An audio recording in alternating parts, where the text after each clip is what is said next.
महाभारत के प्रेमियों, मैं राम सागर शास्त्री आप लोगों के समक्ष रखने जा रहा हूं पांडवों का अज्ञातवास।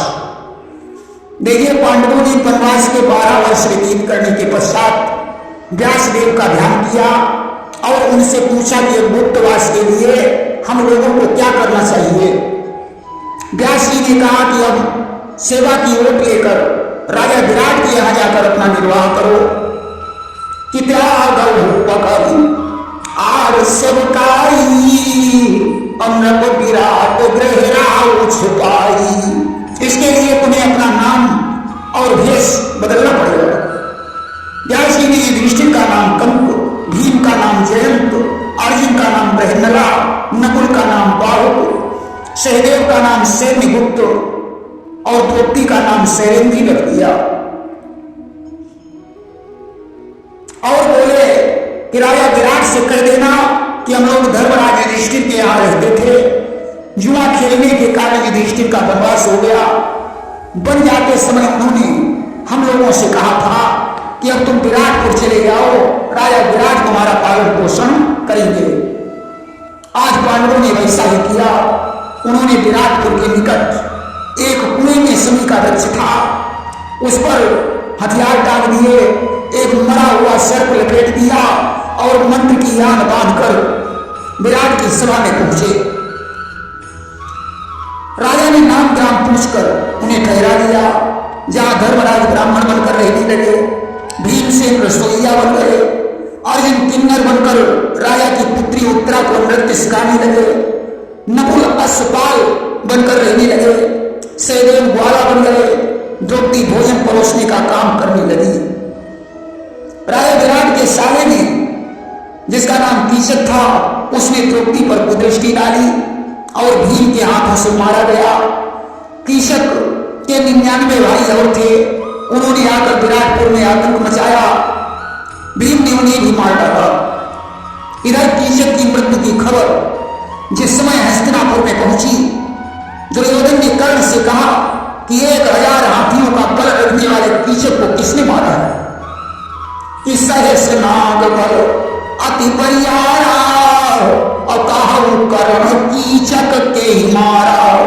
कर्ण बोला, हमारे हृदय में ऐसा संदेह हो रहा है कि कीचक को मारने वाला भीम के अलावा कोई नहीं हो सकता है। कि मोह मन उपजत या संदेह और भीम करे हो नकार हो। दुर्योधन ने गुप्तचरों को भेजकर पांडवों का पता लगवाया, परंतु भेद नहीं मिला। बाबा भीष्म और द्रोणाचार्य ने भी यही कहा कि कीचक को भीम के अतिरिक्त कोई नहीं मार सकता है। उस समय सुशर्मा कहने लगा, तत्काल शत्रुंजनी सेना से जाकर विराटपुर पर चढ़ाई कर दो। आज दुर्योधन के आदेश पर सेना संगठित हो गई कि चली सैन ऊपर नहीं पारा, अब बाजे गोमुख शंख नगारा। शंख और नगारों की ध्वनि होने लगी। भगदत्त, दुशासन, शकुनी, कृतवर्मा, विकर्ण, शल्य, कृपाचार्य, अश्वत्थामा, जयद्रथ, सुशर्मा, कर्ण, भीष्म और द्रोणाचार्य आदि वीरों ने विराटपुर को प्रस्थान कर दिया। उन्होंने चारों ओर से विराटपुर को घेर लिया। सुशर्मा ने ग्वालों को मार पीट कर गोधन छीन लिया। उस ग्वालों ने दौड़कर राजा विराट को संदेश दिया कि गोधन हरो सुशर्मा आई, अब उठी नरेश चलिए छुड़ाई। आज राजा को कीचक की याद आने लगी। उन्होंने शंख और उत्तर कुमार से कहा, आज कीचक नहीं है तो हे पुत्रों, तुम दोनों सेना लेकर प्रस्थान करो। राजा की आज्ञा से सूर सरदारों ने भीम और नकुल के सहित प्रस्थान किया। अर्जुन को वहीं छोड़कर युधिष्ठिर के सहित विराट भी संग्राम में पहुंचे। शंख और सुशर्मा का युद्ध हो रहा था। शंख को कमजोर समझकर विराट ने संग्राम किया। सुशर्मा के बाण से विराट मूर्छित हो गए। उसने उन्हें बंदी बनाकर रथ में डाल दिया और गोधन को हाँक कर चल पड़ा। इन रथी बाण भी सब जीती साई, और चले धेनु लई शंख बजाई। सहदेव ने पूरा जरा उत्पन्न करके गोधन को अचल बनाया और युधिष्ठिर से आज्ञा मांगकर सुशर्मा को ललकारा। दोनों में युद्ध होने लगा कि भयो युद्ध कछु कहत बनई ना और देखत थकित भई सब सेना। दोनों के बीच मल्ल युद्ध हुआ। सहदेव ने सुशर्मा को पछाड़ दिया और विराट को बंदी विमुक्त कर दिया। इधर भीमसेन ने हाथियों को समाप्त कर डाला। वे घोड़ों की पूंछ पकड़कर दूसरे घोड़ों पर पटक देते थे। उन्होंने सभी मल्लों को मार डाला। भीम की गर्जना सुनकर शत्रु सेना भाग खड़ी हुई। नकुल ने अपनी तलवार से सेना को काट छाट डाला। खून की नदी बहने लगी। अब तो सुशर्मा युद्ध भूमि छोड़कर भाग खड़ा हुआ। राजा विराट युधिष्ठिर उत्तर कुमार आदि वीरों के सहित घर लौट आए। तब तक उत्तर की तरफ से दुर्योधन ने गायों को घेर लिया। कर्ण ने गायों का एक झुंड देखा। उसने रथ को दौड़ाकर उस झुंड को पकड़ लिया। मिथुना नाम का एक ग्वाला गायों को लेकर भागा। कर्ण ने मंत्र बल से गायों के खुरों में कीड़े उत्पन्न कर दिए, जिससे गायें चलने से असमर्थ हो गई। उस समय मिथुना ने कर्ण को साथ दे दिया कि जय से अचल की न धन मोरा और भारत महा अटकई रथ तोरा। जैसे तूने हमारे धन को अचल बनाया है, उसी प्रकार महाभारत के युद्ध में तेरा रथ अटक जाएगा। ग्वालों ने जाकर उत्तर कुमार से पुकार की कि बहुत सी गायों का हरण हो चुका है।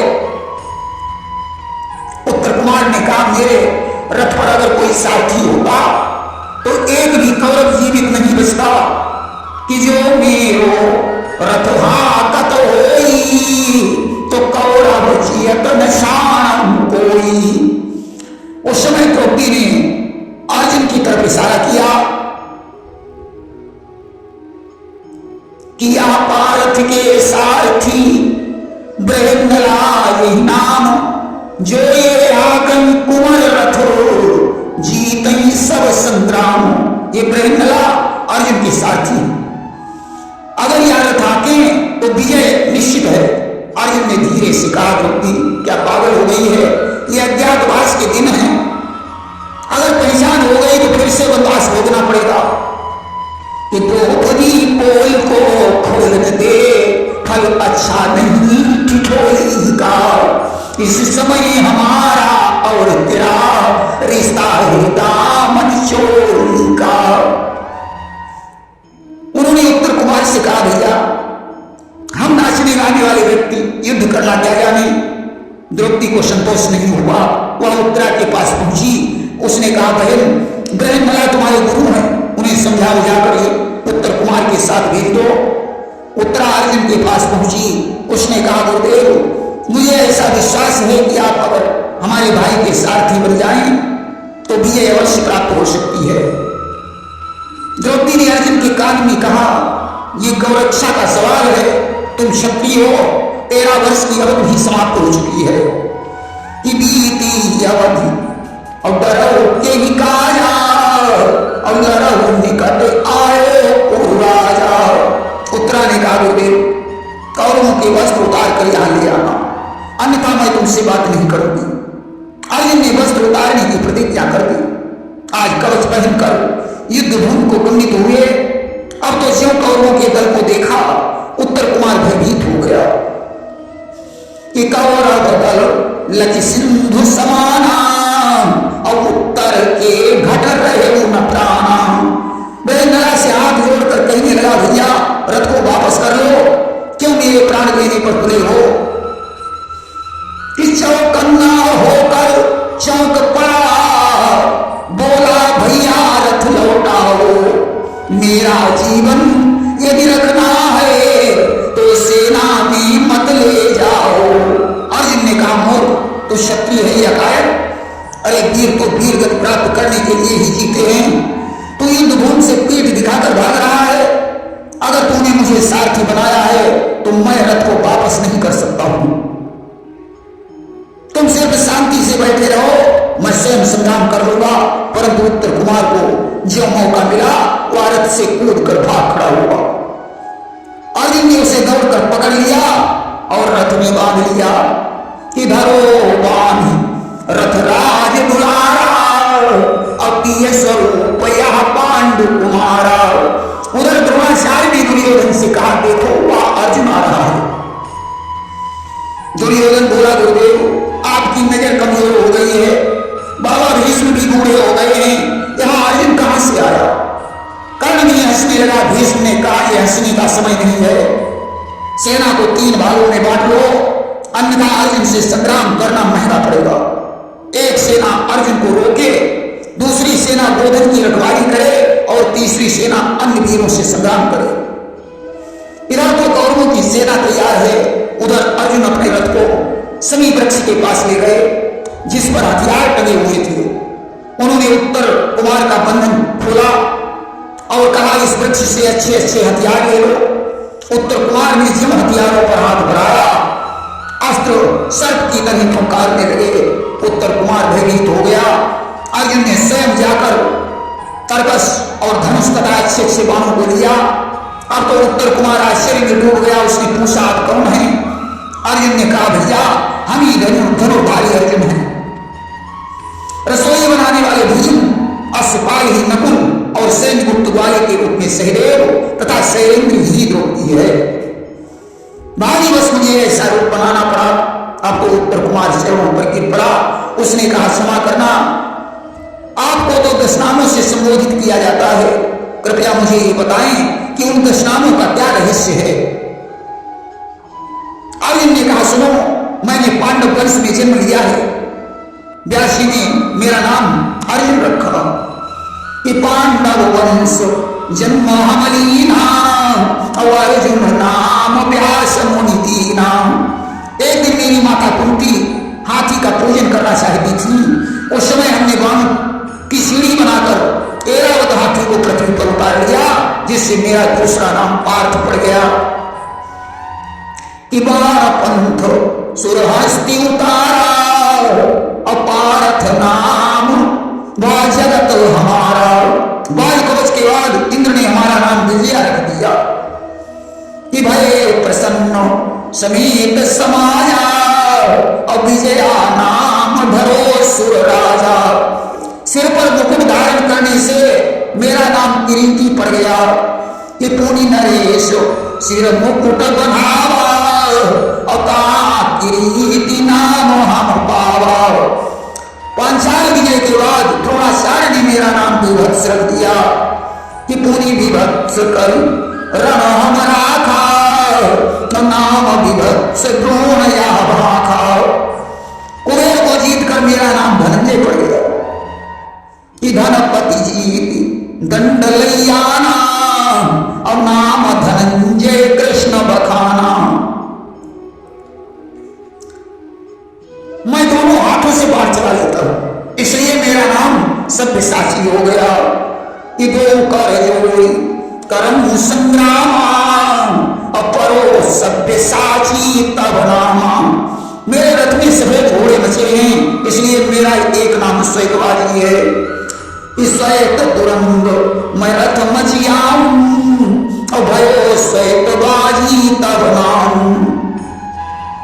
और कि बजरंग बली का बल पाकर कपिध्वज कहलाया जाता हूं। शब्द पर निशान लगाने से मैं शब्द भेद कहलाता हूं। बजरंग बली हमारी ध्वजा पर आकर बैठते हैं, इसलिए मेरा एक नाम कपिध्वज है। मैं शब्द पर निशान लगाता हूं, इसलिए शब्द भेद कहा जाता हूं। अब तो उत्तर कुमार ने रथ की डोर पकड़ी, दोनों युद्ध भूमि की ओर चल पड़े। और बैठे आन ध्वजा हनुमंता, जिनके बल को नहीं कछुअंता। हनुमान जी ध्वजा पर आकर बैठ गए। उधर द्रोणाचार्य ने कहा, वीरों तैयार हो जाओ, अर्जुन आ रहा है। सारे वीर सचेत हो गए। अर्जुन ने एक बाण द्रोणाचार्य के चरणों में छोड़कर उन्हें प्रणाम किया। गुरुजी ने मन ही मन आशीर्वाद दिया। दूसरा बाण उनके कान के पास से गुजर गया, जिसने गुरुजी का हालचाल पूछा। इसी प्रकार उन्होंने बाबा भीष्म के चरणों में बाण छोड़कर उन्हें प्रणाम किया। द्रोणाचार्य ने भीष्म पितामह से कहा, अर्जुन ये कहना चाहता है कि आप लोगों के लिए दोनों पक्ष बराबर हैं, इसलिए अन्याय करना ठीक नहीं है। आज भीष्म और द्रोणाचार्य ने आगे बढ़ने का मौका दे दिया। अर्जुन अर्जुन ने उत्तर कुमार से कहा, अब मेरा रथ दुर्योधन के निकट ले चलो। उत्तर कुमार ने रथ हाँक दिया। अब तो तीनों सेनाएं एक में ही मिल गई। कलिंग नरेश अर्जुन पर बाण बरसाने लगा। अर्जुन ने उसके सारे बाण काट दिए। विक्रम ने सामना किया, परंतु एक ही बाण से विक्रम अपने प्राणों को लेकर भाग खड़ा हुआ। कर्ण आगे बढ़ा, उसने अर्जुन पर अग्निबाण चलाया। सेना में हाहाकार मच गया। अर्जुन ने ब्रह्मास्त्र छोड़कर आग को बुझा दिया। कर्ण ने सर्प बाण छोड़ा, अर्जुन ने गरुड़ बाण छोड़ दिया। कर्ण ने अंधकार बाण छोड़ा, अर्जुन ने प्रकाश बाण छोड़कर अंधकार को नष्ट कर दिया। कर्ण ने बाणास्त्र छोड़कर पत्थर बरसाए, तो अर्जुन ने वज्रबाण से पत्थरों का खंडन कर दिया। और तीक्ष्ण बाण छोड़कर कर्ण के सारथी को मार डाला। कर्ण युद्ध भूमि से भाग खड़ा हुआ। दुर्योधन ने अर्जुन का सामना किया, परंतु जंगल में सारों का शोर सुनकर दुर्योधन ठिठक गया। कर्ण ने फिर अर्जुन का सामना किया, परंतु मार को सहन नहीं कर पाया। वह वापस लौट गया। द्रोणाचार्य ने अब धनुष पर बाण चढ़ाया और अर्जुन के सामने आ गए। अर्जुन ने बाण मारकर द्रोणाचार्य के रथ को तोड़ दिया। वे दूसरे रथ पर सवार हो गए। अब तो दिव्यास्त्रों का संधान होने लगा। अग्निबाण पर ब्रह्मबाण, ब्रह्मास्त्र पर नारायणास्त्र का संधान हुआ। आज द्रोणाचार्य ने देखा सारे अस्त्र शस्त्र विफल हो रहे हैं। उन्होंने कालबाण निकालकर धनुष पर रखा और अर्जुन से कहने लगे कि कालबाण लई बचन उचारा, अब नहीं बची है प्राण तुम्हारा। सावधान अर्जुन, अब इस कालबाण से तुम्हारे प्राण नहीं बच सकते हैं। आज हनुमान ने कालबाण को आते हुए देखा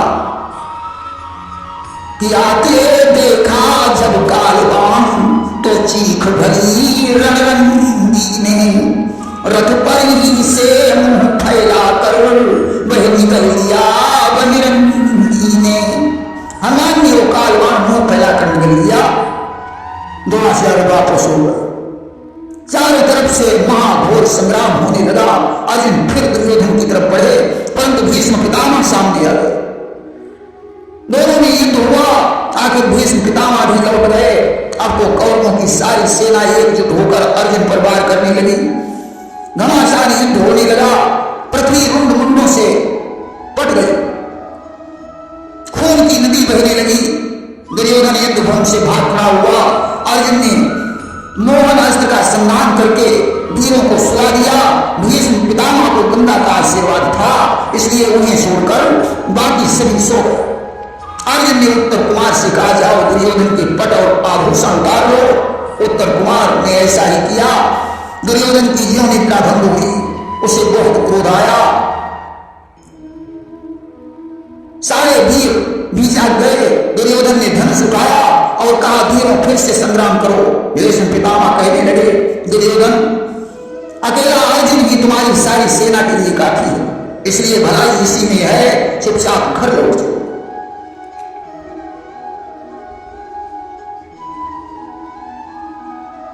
सज्जनों,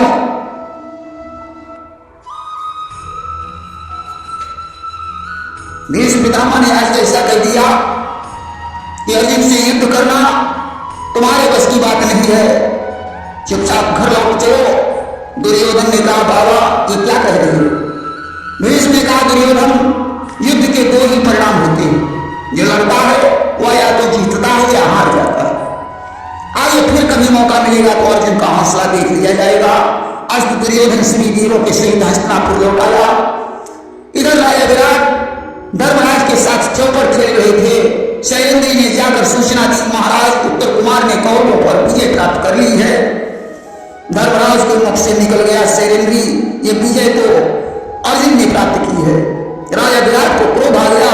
उन्होंने कहा, मूर्ख ब्राह्मण, तुम अर्जुन की तारीफ कर रहा है, अर्जुन यहाँ कहाँ है? यह विजय तो हमारे पुत्र ने प्राप्त की है। उन्होंने पासा उठाकर धर्मराज के मस्तक पर पटक दिया। लोगों की धार बहने लगी। द्रौपदी ने विचार किया, ये धर्मराज का लोभ है, अगर एक भी बूंद पृथ्वी पर गिरेगी तो 12 वर्ष का अकाल पड़ जाएगा।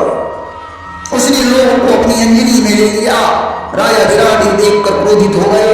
उन्होंने कहा, तुमने कंक पर दया दिखाई है, ब्रह्मला भी इसी की तरफदारी करेगा, इसलिए तुम सब नमक हराम हो, यहां से निकल कर दूसरा दरवाजा देखो। द्रौपदी कहने लगी राजन कि चल जाएंगे चल चल थल चल इन आंखों में इतनी लू है। राजन कुछ ध्यान सहित देखो या धर्मराज का लोह है, या कोई साधारण लोह नहीं है बल्कि धर्मराज का लोह है। उसी समय उत्तर कुमार आ गया। उसने कहा पिताजी ये विजय अर्जुन की है, ये सारे पांडवगण मेरे यहाँ सेवक बनकर रह रहे हैं, ये लज्जा का विषय है। राजा की आंखें खुल गई, उन्होंने क्षमा मांगी। अर्जुन से कहा मेरी पुत्री उत्तरा से विवाह करके इस अपराध से मुझे मुक्त करो। अर्जुन ने कहा उत्तरा हमारी शिष्या है, वह पुत्री के समान है, अगर तुम चाहते हो तो उसका विवाह हमारे पुत्र अभिमन्यु के साथ कर दो। तो अभिमन्यु के विवाह की तैयारी होने लगी। इसके आगे आप लोग श्रवण करेंगे अभिमन्यु और उत्तरा का विवाह।